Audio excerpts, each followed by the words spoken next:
Morning all. So this morning I have looked on the Canal and River Trust website, and it says that the River Trent, or certainly here where we are at Cranfleet, is now back on what they call yellow boards. So that's kind of proceed with caution. The the floodgate. One of these days I'll get it right by the time we've moved. The floodgate's still shut though, so we can't go anywhere until that opens.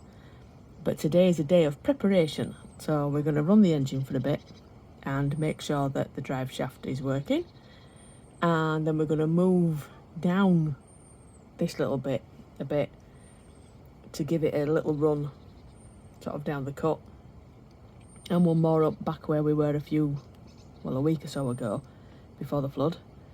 And then fingers crossed, if they open the floodgate later or tomorrow, we'll be off. Woohoo! Danny's also going to service the engine today, he's decided, as we're here, because he bought the bits a while ago and hasn't done it yet, and he reckons this is as good a place as any to service it, so we'll do that. While we're here, we have the blackberries defrosting, so it's porridge this morning with blackberries from Chesterfield. Are they lovely? All icy. I might need to close the window for them to defrost though. There's the porridge. Looks nice with the blackberries on it, doesn't it? It's got nuts and seeds and blackberries and porridge. A little tiny bit of yoghurt and a tiny bit of maple syrup. Whoa! This is funny. There's a boat coming through the lock. Don't know where it thinks he's going. Floodgates are still shut. They're going to get quite a surprise when they end up down at the other end, not being able to get out.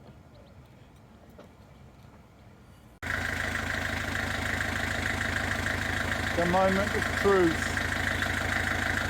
If you can hear me above the engine noise, let's see if it goes round and looks okay.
Well, there weren't any horrible noises and it didn't seem to be jumping around and look too bad.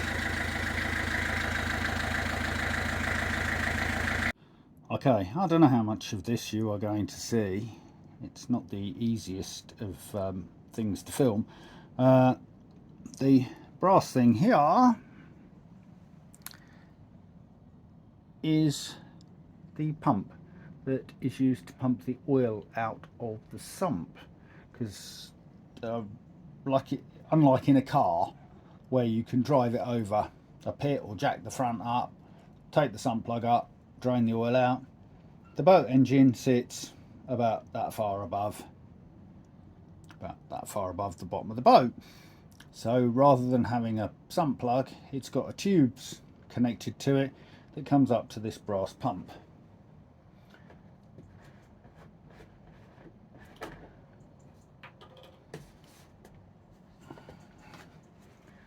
So in theory,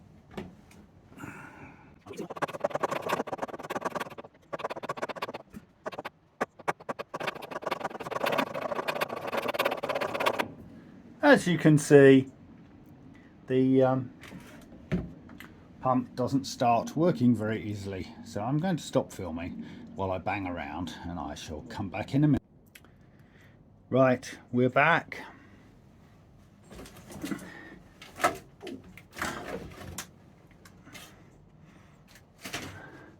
I took the pump apart and had a little play with the rubber washer, well, the leather washer that's in it. That shows you how old it is, because it had hardened up a bit, so I roughened it up slightly and put it back in, and it's sucking away at the oil now.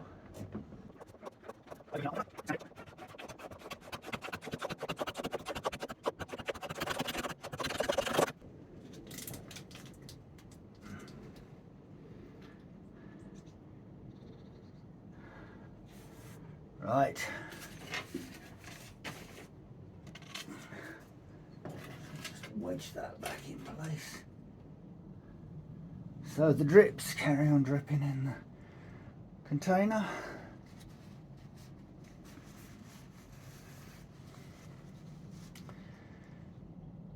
Give it a minute and then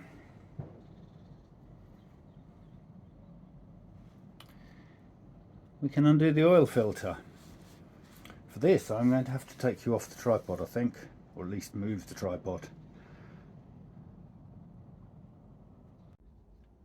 Hopefully you can see that thing down there that's slightly shiny and black between the green pipes. Down there. See my finger on it? That is the oil filter. So that's what needs to come off next. Okay, not very technical this. Putting in a nappy to try and catch some of the oil, because the filter is on the side of the engine. Most of the oil will have drained out, but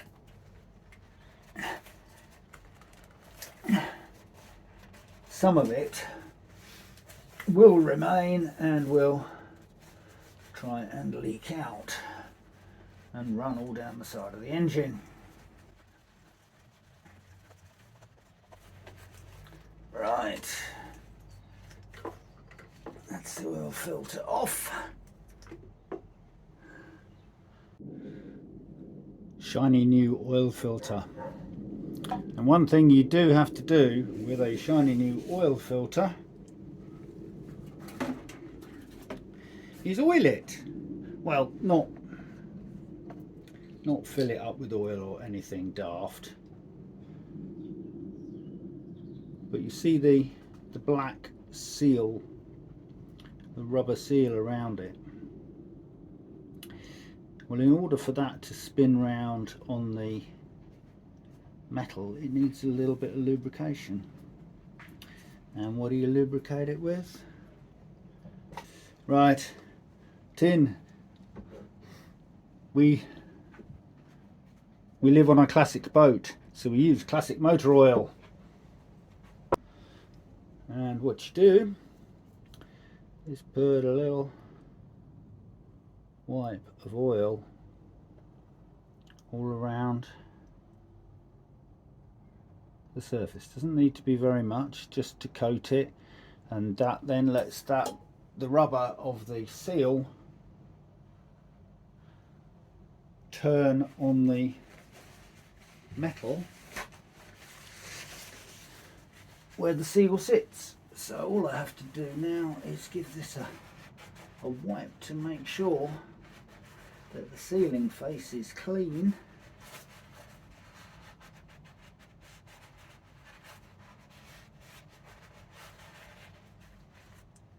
Which it is now.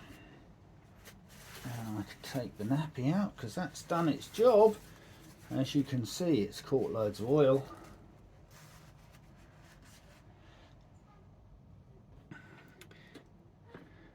Apologies if you get slightly seasick. I thought I would show you in there where where the oil filter goes. Right. Can you see there? Sort of the silver ring with the threaded bit in the middle, that's what the filter goes on. Right, so put new filter in, line up and spin it round and round and round and round and round.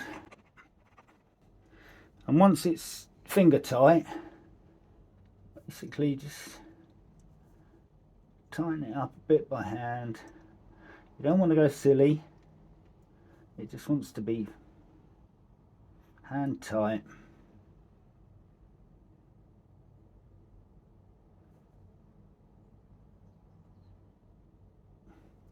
And that is the filter changed. Now we have the fun one to do, the fuel filter. Before I do the fuel filter, we're going to top fill the oil back up. So I have just wiped this, and as you can see, hopefully it's clean. There's nothing on it because there's no oil in there. There is a maximum and a minimum mark there. So there's nothing there at all. So we'll take the oil filler off and get our classic oil for our classic engine. Move the dipstick out of the way.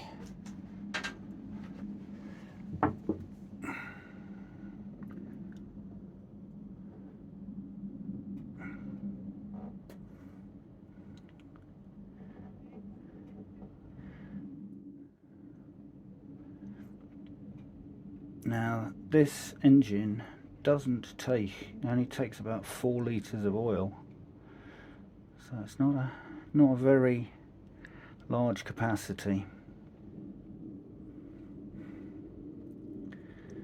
So what we will do is tip a load of this in, and then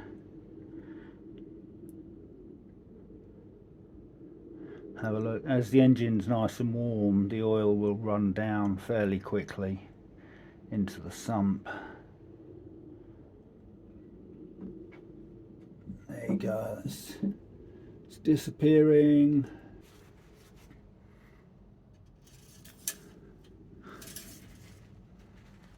Oh look, and we're nearly up to the minimum already. Now one thing you need to remember is the oil filter is empty. That takes about half a litre. So what we want to do is make sure it's filled up to the maximum mark. Then we'll run it for a minute. In fact, I might do that before I change the fuel filter. Get the oil pumping round, then let it sit for a minute, then recheck the level to see where we're at. Anyway, let's have a quick look again.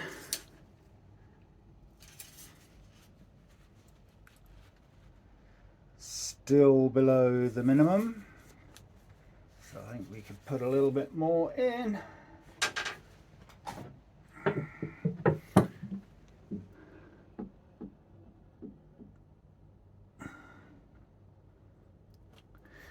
And while I was doing this, one of the other boaters just came past and said there's somebody coming up the river, which I think is very brave of them, because we've literally only just gone back onto yellow boards this morning.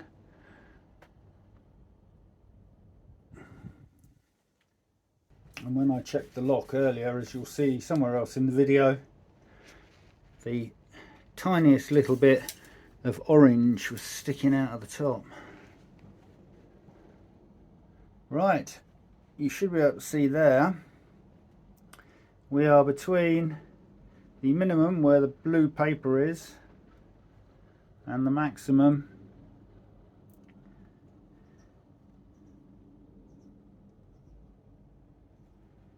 So I think just a splash more and we are probably good to go. So we'll literally give it another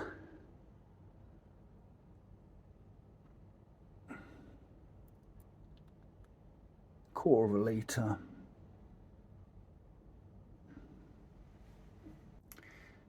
One thing, always remember to put the filler cap back on, because if you don't, you're likely to get oil splattering all over the engine. As it is, I've been dripping it all over it.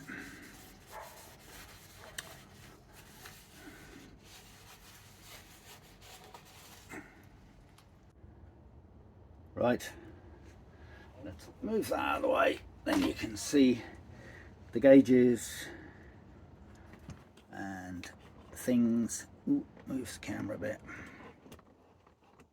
There you go. Gauges and stuff. So I shall start the engine. You will note when I do that the oil pressure and oil warning light, the oil warning light is not working because I've knocked the wire off the sensor. Back in a moment. Okay, I've put the wire back on the oil sensor. The oil pressure switch is basically a make for no pressure. Once there's pressure there, it opens the contact which turns the light off. And as you can see, I don't know if you can, on the rev counter, 628.8 hours. So we're about right for this service. I wanted to do it around 625.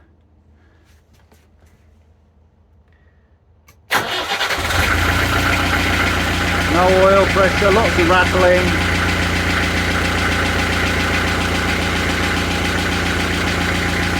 Oil pressure, and the engine starts to quieten down a bit.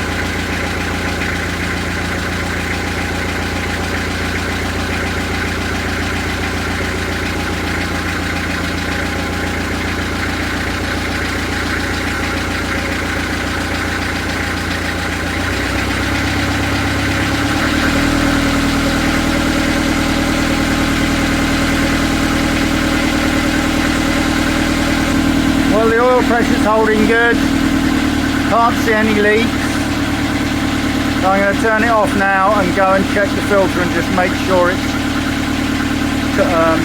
not leaking. Say hello, Dan.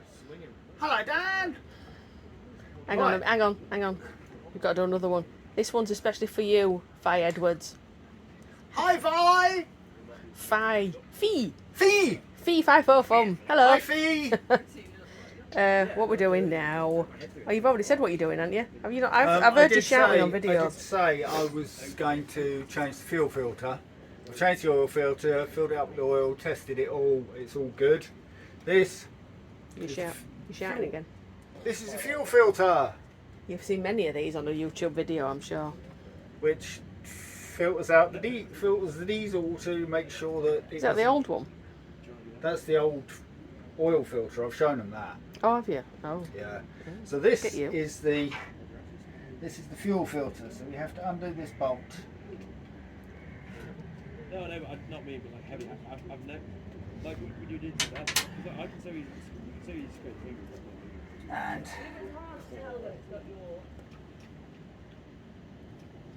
People everywhere. remove bolt. Don't lose bolt. Do not lose bolt. Is this where you get covered in diesel? Yeah, it's leaking all over me as we speak. Oh God, it stinks. It does. It's going fucking everywhere. Excuse the French. Well, the good news is the lock landing's come back. Look at that. Ladders, bollards, everything. I'd even forgotten what it looked like. It's that long since I've seen it. And the board is amber. Yay! We will be moving. Well, I say we'll be moving soon, but we have a slight problem. So Danny changed the, what was it? Drive shaft. Great stuff. Started the engine, worked fine. Moved it about a bit, worked fine. Then he decided to service the engine, so he did the oil filter, took that off, changed it. All worked fine. Then he did the fuel filter.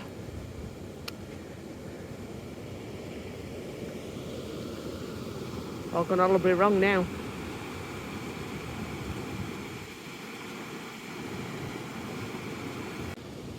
Now he's done the fuel filter, the engine won't start. Uh-oh. Looks like we could be here an awful lot longer than we thought. You're going to have to join us tomorrow for the next part in this adventure. Da da da! Engine on the cliffhanger again. Will we get the engine to start? Will we ever move again? Join us tomorrow to find out.